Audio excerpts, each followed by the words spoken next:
Guys, how's it going? So today I've got a bit of time to myself, so kids are off to school. It was World Book Day today, so they sort of got dressed up.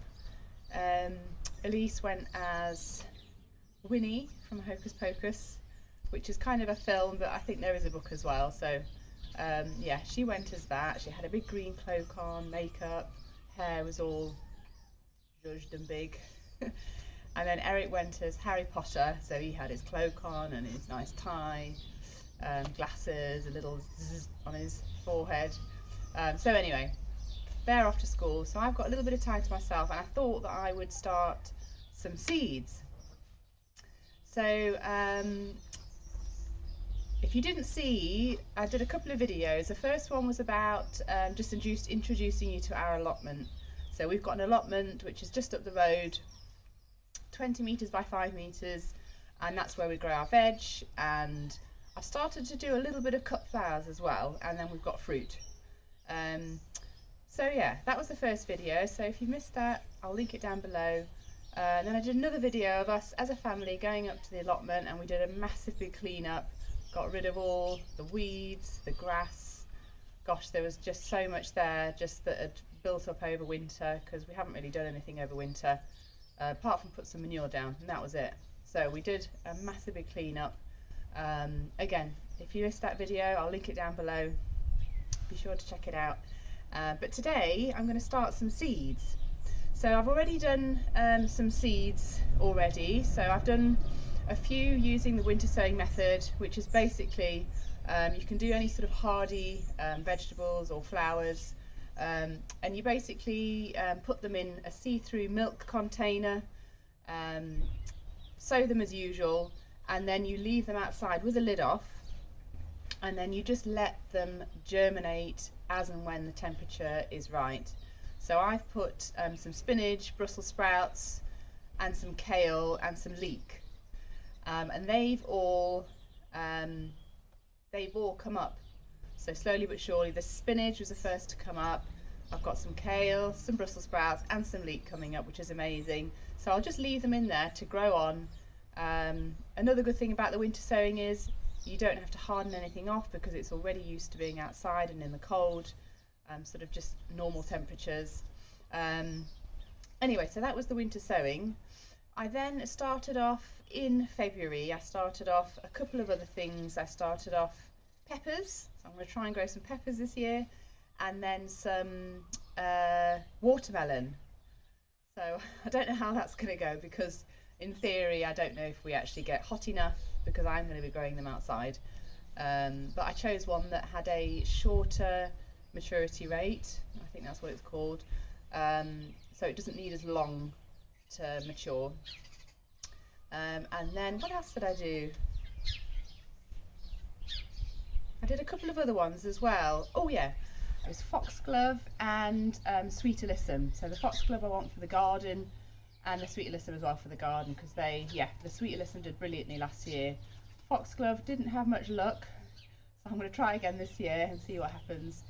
So today I'm going to start a few more seeds. There's a couple of tomatoes I want to start. So the first one is Tomato Big Daddy, and it's basically a beefsteak tomato.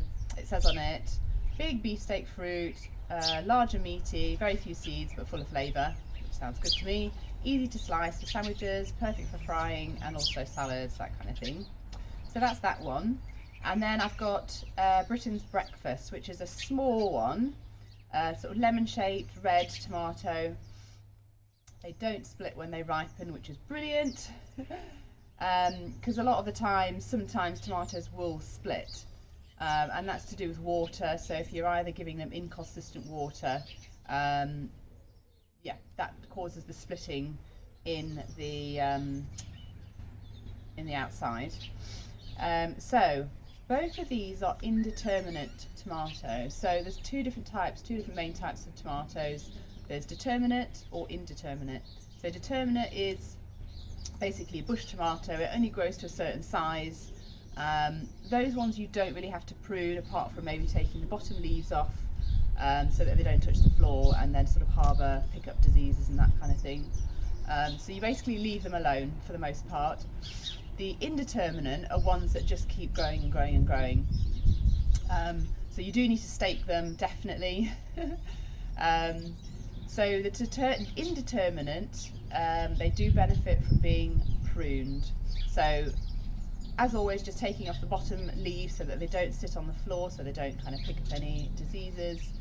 And then as it keeps growing, you have to take out the little suckers that come out. So you've got the main branch, I guess, the main trunk of the tomato, and then you've got the side branches that come out. So when the side branch comes out, you'll sometimes get a sucker that comes out in between. So you need to just pinch those out, just keep pinching it as it grows up. So these are both indeterminate though, so I will need to stake them and I'll need to prune them along the way. So those are the two veg or fruit. Tomatoes are really fruit, aren't they? And then I've got some cut flowers for the allotment. Last year I did a few cut flowers. I was just kind of testing the water a little bit. I grew some mixed dahlias, which are still in there, and hopefully they'll come up again this year. And then I did some snapdragons, which did really well. Zinnias did really well, but they were just really small ones for some reason, so I've chosen a different variety this year. And then hollyhocks, just because I grew them for the garden, I had spare, so I just stuck them in the allotment. So those were the ones I did last year. So this one I'm going to just amp it up just a little bit. And the ones I'm going to do today are Zinnia, which is a whirligig improved mixture. So I'm going to do those, and then I'm going to do Strawflowers, which the variety is Flower Swiss Giant Mix. Gorgeous, gorgeous. And then Snapdragons, which is the Magus Nanum Circus Clowns. So it's a bit of a mixture, that one. Again, really, really gorgeous. And I think those in the cut flower garden will be beautiful. So fingers crossed they get there and it all does well. Okay, so I'm going to start off just by filling my seed tray. So I've just got a normal seed tray. What I'm going to do is just do one row for each lot of seeds, and I'm going to put 2 or 3 seeds in each, and then we'll see how they grow. If maybe 2 come up, 2 good ones come up, I'll use those 2 and then pop them on when they're ready. So yeah. So I've got all my tags ready to go, so I've written on them. So I like to do this before I get all my hands dirty. So I've got them all sorted. Yeah, so that's all ready to go. So I'm just going to fill up my tray. I'm just using kind of seed compost, sort of seed starting mix, I guess. So I'm just going to fill those up. I'm going to do this whole tray because in theory I will use it for other seeds. So I'm just going to use that first row and the second row for tomatoes, and then the next 3 for the other flowers, and then I've got some spare. So the tomatoes and the zinnias and the Strawflowers and the snapdragons, they all need to have some heat to germinate. So they need to be between 18 and 21-ish to germinate. So the tomatoes, zinnias and Strawflowers, they can be put on a heat mat to germinate. Snapdragons don't like to be on a heat mat.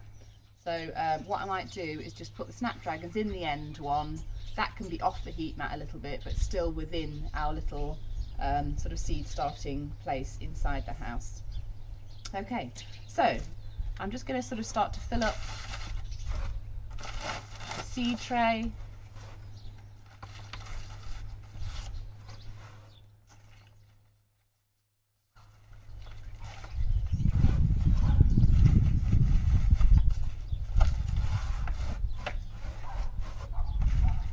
I might need to get a little bit more seed starting mix. See how that goes. Yeah, I'm just going to get a little bit more.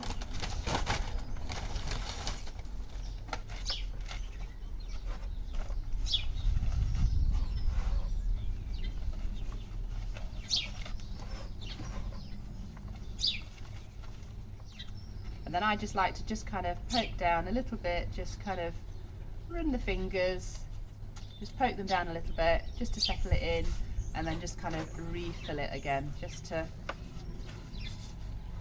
get that last little bit filled up. So we're not pushing it down, we're just literally just lightly sort of covering it over.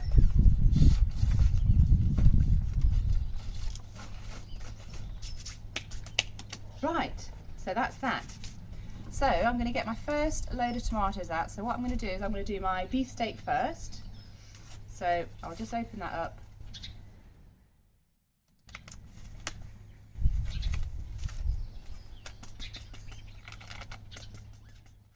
So there's not that many in this one.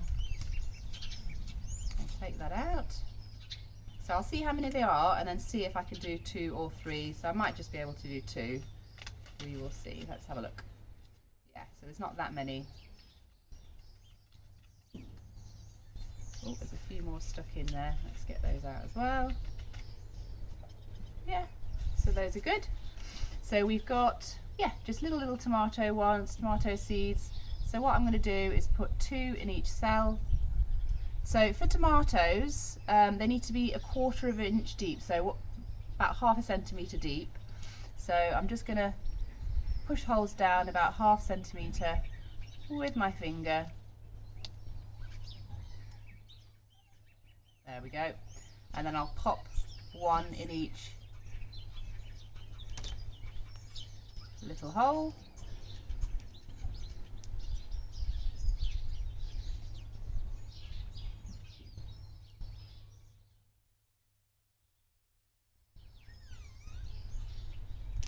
One of those and one of those. Okay. All right.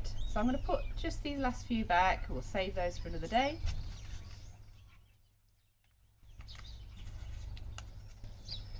And then just going to cover those over. So again, just kind of pinching the soil, just pinching it back over.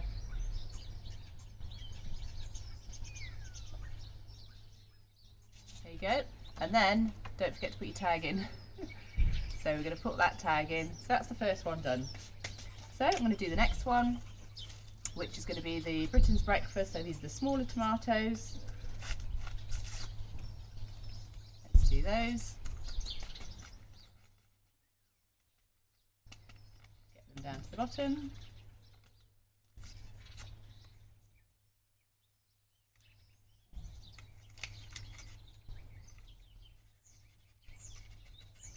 Okay, so again, these ones want to be 1/4 of an inch deep or 1/2 centimetre deep. So again, I'm just going to do my 2 little, I'll just do 2 I think for these because there's not that many again. So just pushing the finger down, 1/2 centimetre. There you go, and then I'm just going to take 1 in each little hole.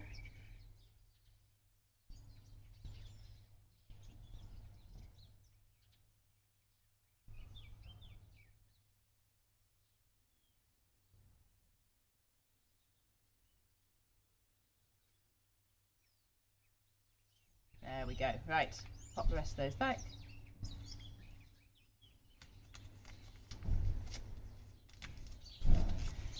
Okay, and again, just covering those over. So just kind of pinching the soil together so it just covers them back over. There you go. And then we're going to pop the label in so we know exactly what it is. There we go. So those are the 2 tomatoes done. So the next one I'm going to do are the zinnias.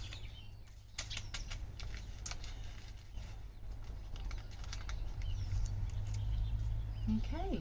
So again for these need to be 1/4 of an inch deep, and so 1/2 centimetre again. So these look a bit different. You can see that. So again, I'm just going to make my little holes, 2 holes in each. I think what I might do is try and do 3 for this one because there's quite a few of these. So I'll do 3 holes in this one. There we go. And then just going to pop one in each.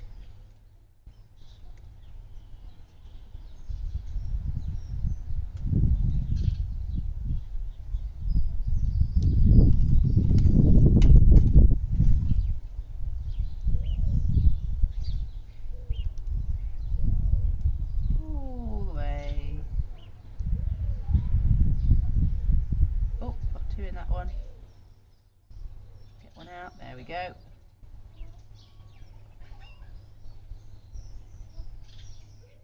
There we go, and we're going to put the last few little bits in. Back in there.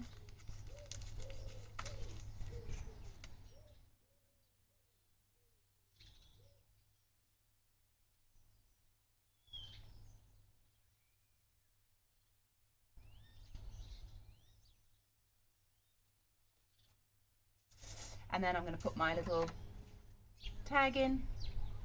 Make sure I know exactly what it is. Okay, so the last two we're going to do, which are the Strawflower and the snapdragons. So these are a little bit different. They need light to germinate.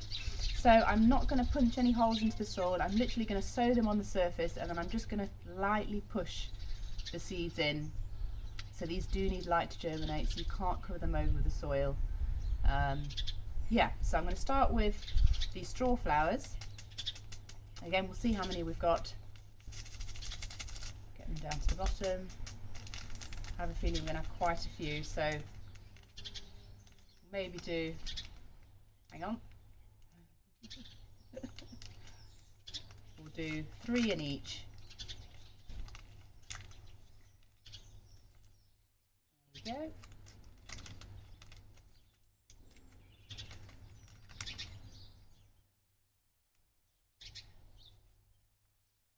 These ones look a little bit like that.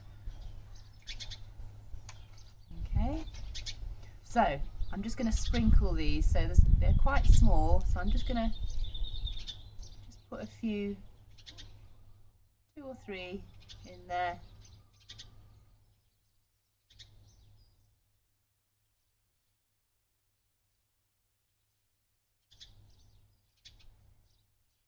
There we go. Loads left there, so I can do some I could do some succession planting with those as well, so yeah. So again with those, these need light to germinate, so we're just going to push them lightly into the soil. So you can either do that, or you can cover them with a light, very light layering of vermiculite. I'm just going to push them in because I haven't got any vermiculite at the minute. So I'm just going to push those in. Right, and then do my tag again. And then we're going to do our last one. So these are the snapdragons. So I'm going to put these on the end row because this is the one that I want to have off the mat. So I'm just going to move it slightly so it's not on the mat, because they don't like heat. They don't like to be on a heat mat. They do like to be a certain temperature, but not on a heat mat. Just open these up.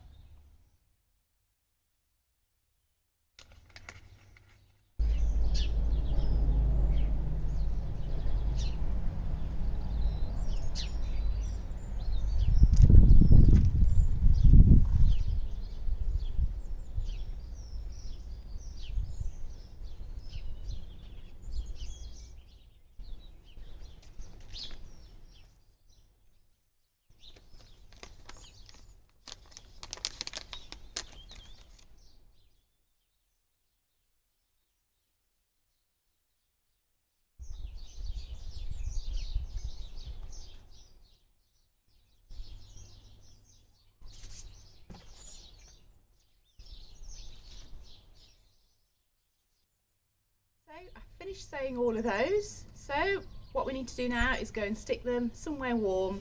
So as I said, these need to be between 18 and 20 degrees, and I'll show you what we've got set up inside. We've got a little sort of mini greenhouse inside, and then we've got a couple of heat mats as well, so I'll show you how I do it inside.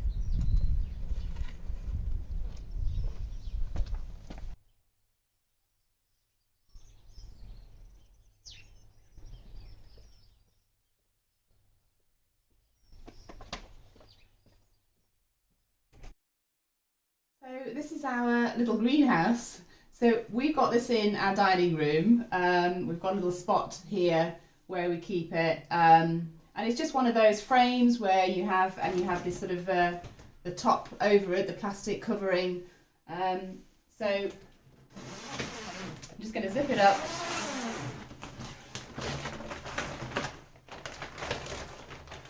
Just take the door up. So yeah, as you can see in here, we've got some seeds starting. So these are the ones that I've germinated already. So we've got peppers, 2 rows of peppers, 2 rows of watermelon. We've just got some foxglove just starting to come up. I don't know if you can see that. So tiny, tiny, tiny little things just starting to come up. And then we've got the sweet alyssum growing there. So those are germinated. So I've taken them off the heat mat and I'm still going to leave them in the warm greenhouse. So this sort of stays about 20 degrees, something like that. So I'm just going to put those back. So we've got the heat mat here, one of the heat mats. So what I'm going to do is place the tray that I've done today on there. So I'm going to make sure I've got the ones that need the heat mat to germinate. I'm going to put that on the heat mat. So we've got those 4 at the back that need the heat mat. And then we've got the snapdragons, which is off the heat mat. So in theory, they should be okay. They all need that sort of 20-ish degrees to germinate. We've got the lights going in here as well. That's more for the stuff that's growing in there already, that's already germinated, and also for the ones that need light to germinate. So the strawflower, snapdragons, they both need a light to germinate. So we're going to leave those with those nice lights on. So yeah, only thing left to do is to just give them a little bit of spritz of water, which I'm going to do now. So we'll just kind of spritz them down.